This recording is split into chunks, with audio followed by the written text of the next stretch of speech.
जय राम श्री राम जय राम जय जय राम श्री राम जय राम जय जय राम श्री राम जय राम जय जय राम श्री राम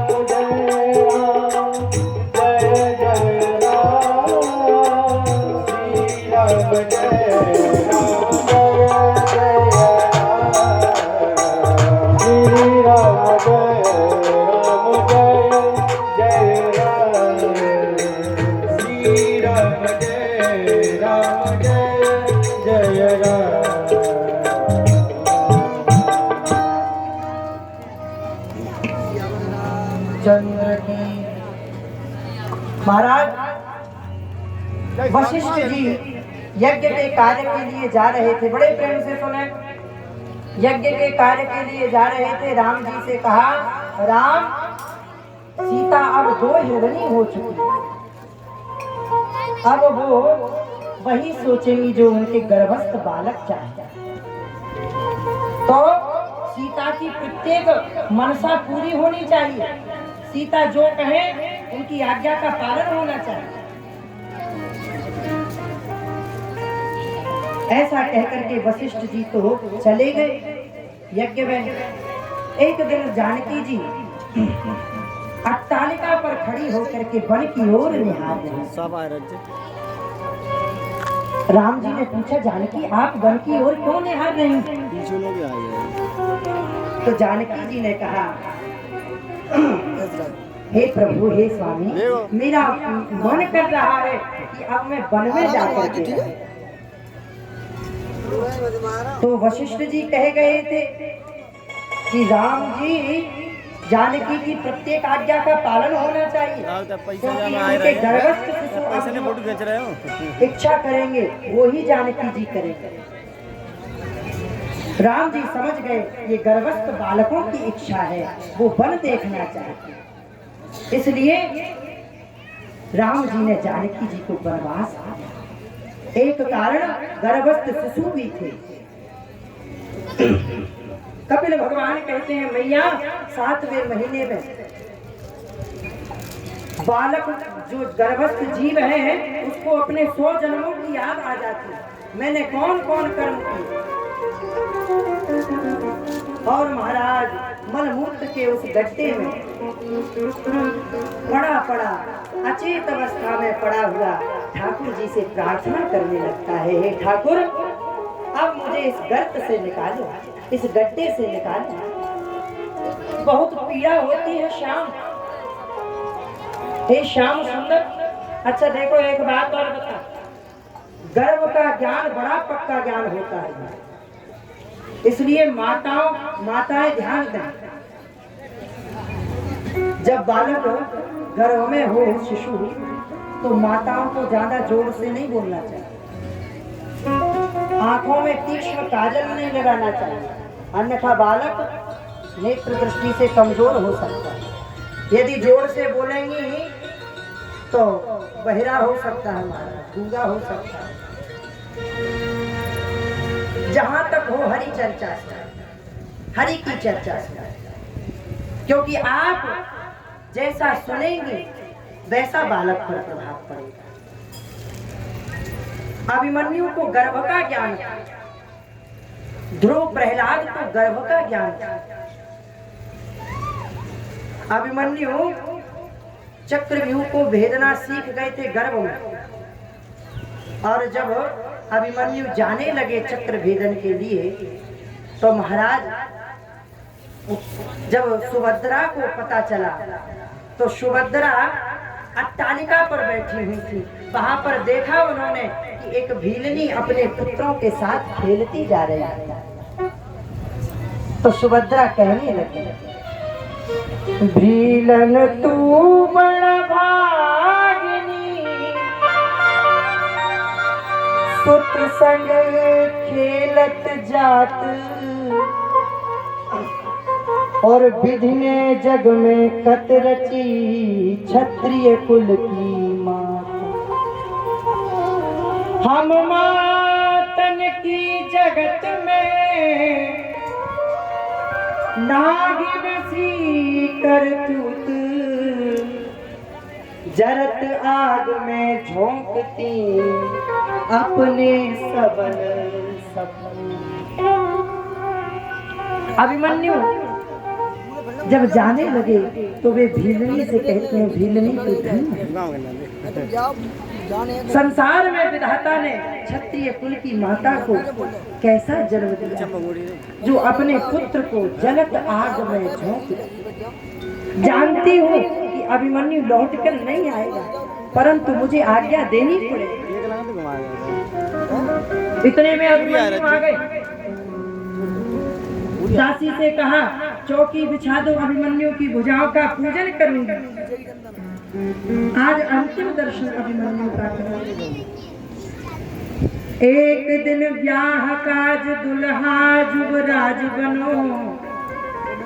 महाराज देखो, जब युद्ध में जाते हैं ना सूरवीर, तो दुल्हा बन करके जाते हैं, क्योंकि द्वावेव पुरुषो सूर्य मंडल भेद, वे मरने की चिंता नहीं करते।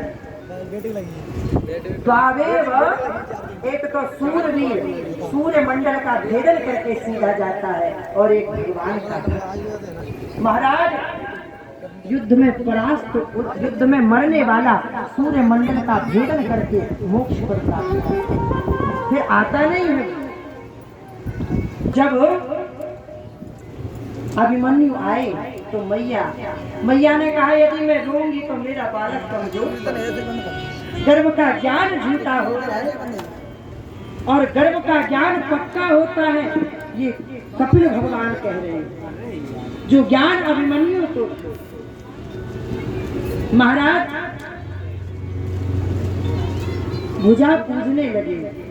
सुभद्रा कहते हैं, सुभद्रा ने जब रूप देखा, दुल्हा का रूप बना करके आए अभिमन्यु। एक दिन ब्याह काज दुल्हा जुबराज बनो, आज रण दुल्हा को साज सज आयो है। होके अधीर नैन नीरन से भीगी भूमि, चूम चूम माथे पे तिलक को लगाए। प्रेम सो विनीत भुज भुज पूज के बनायो वीर, धीर धर रण में सपूत को पठायो है। माता सुभद्रा की कोह कंदरा को त्याग, आज मृगराज गजराज को पठायो। महाराज माता सुभद्रा निर्मोही बनकर के दोनों भुजाओं को पूजती। बेटा, मैं जानती हूँ तू लौट कर नहीं आएगा, परंतु जब तुझे संकट दिखे तो अपने मामा कृष्ण का याद कर, मामा कृष्ण को स्मरण कर लेना, वो तेरी रक्षा अवश्य करेंगे। इसलिए कहता हूँ, जब मैयाएं गर्भवती हो तब भगवान की कथाओं को सुनो, क्योंकि जननी जने तो भक्त जन के दाता के सूत। ना तो रहिए बांझनी क्यों जन खोवे, धन्य जन्म जगती तलतासु।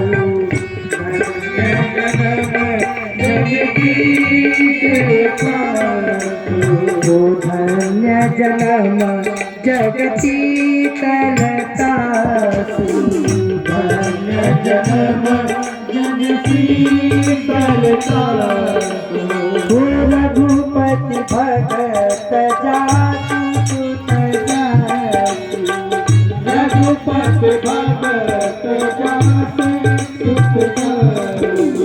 ओ धन्य जन्म जगती तलतासु, धन्य जन्म जगती तलतासु। पधारेंगे मेरे घर राम पधारेंगे। भीलनी करती रास्ता साफ मेरे घर राम पधारेंगे। मेरे घर राम पधारेंगे। भीलनी करती रास्ता साफ मेरे घर राम पधारेंगे। मेरे घर राम पधारेंगे। भीलनी करती रास्ता साफ मेरे घर राम पधारेंगे। मेरे घर राम पधारेंगे।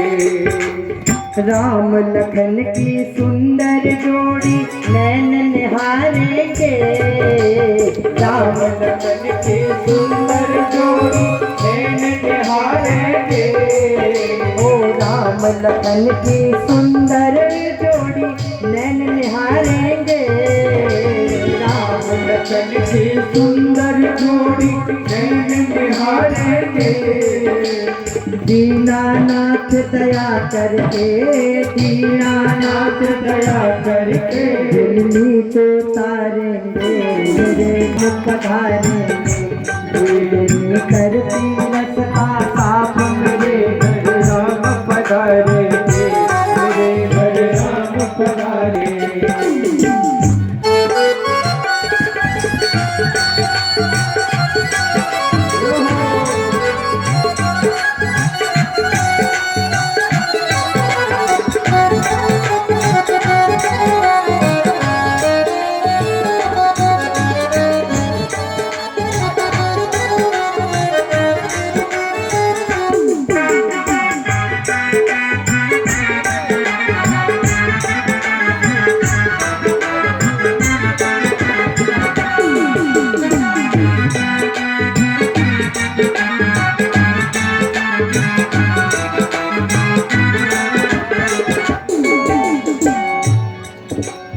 राम लखन की सुंदर जोड़ी नैन निहारेंगे।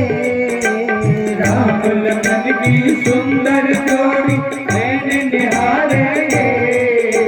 राम लखन की सुंदर जोड़ी नैन निहारेंगे। राम लखन की सुंदर जोड़ी नैन निहारेंगे। दीनानाथ दया करके, दीनानाथ दया करके दिल्ली को तारेंगे। मेरे घर राम पधारेंगे। दिल्ली करती रास्ता साफ मेरे घर राम पधारेंगे। मेरे घर राम पधारेंगे। मेरे घर राम पधारेंगे। मेरे घर राम पधारेंगे। मेरे घर राम पधारेंगे। मेरे घर राम पधारेंगे। मेरे घर राम पधारेंगे। बोलिए रामचंद्र भगवान।